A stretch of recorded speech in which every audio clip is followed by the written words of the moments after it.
সুন্দর হয়েছে, সুন্দর হয়েছে।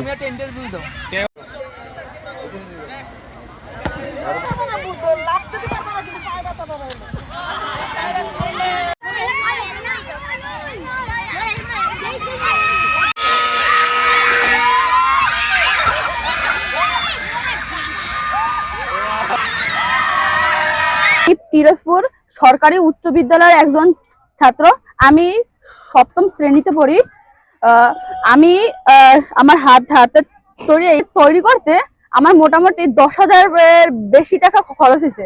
আমি অনেকবার এই প্লেনটা বানাতে ফেল হয়েছি, কিন্তু তাও আমার মা বাবা আমাকে অনেক উৎসাহ দিয়েছে। সত্যি এই প্লেনটি আপডেট করার অনেক ইচ্ছা রয়েছে। আমি চাই এই প্লেনে একটি সোলার সিস্টেম অ্যাড করব, যাতে প্লেনটি আকাশে থাকা বা আকাশে চলাকালীন চার্জ হতে পারে। আর এটি যদি আমরা আমাদের বিমান বাহিনীতেও সংযুক্ত করি, তাহলে আমাদের অনেক কিছু সাশ্রয় হতে পারে এবং বারবার প্লেনটি মাটিতে নামানোর প্রয়োজন হবে না এবং প্লেনটি আকাশে থাকাকালীনই যুদ্ধ করতে সক্ষম হবে। প্লেনটা বানাতে এরকম একটি ডেপ্রন শীটের বডি, একটা ব্যাটারি, 3টার মতো মোটর, চাকা আর একটা ইএসসি, এইটা প্লেনের মোটরটা চালাতে সাহায্য করে। এগুলো দিয়ে প্লেনটা তৈরি করেছি। বিজ্ঞান পড়াই, গৃহ শিক্ষক হিসেবে আছি। তো ও যখন এই প্লেনটা বানায় শুরু থেকেই আমি দেখি এবং তখন আমার মনে হয় যে ও আসলেই কিছু একটা করতে পারবে। পিরোজপুর সরকারি উচ্চ বিদ্যালয়ের সপ্তম শ্রেণীর ছাত্র। ও এই বয়সে এত সুন্দর একটি আবিষ্কার করেছে, আমি সত্যি গর্বিত।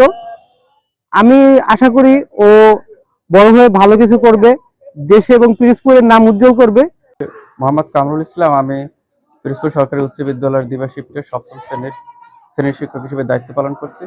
আমার পাশে দাঁড়িয়ে আছে সৌরভ রহমান। সোশ্যাল মিডিয়ার কল্যাণে আমি তার সাফল্য সম্পর্কে জানতে পেরে অনেকটাই অবাক হয়েছি, কারণ একজন সপ্তম শ্রেণীর ছাত্রপক্ষে এভাবে একটা উড়োজাহাজ বানিয়ে সেটাকে উড়িয়ে দেখানো, এটা আসলে অনেক বড় সফলতা। আমি তার শিক্ষক হিসেবে তার মঙ্গল কামনা করছি এবং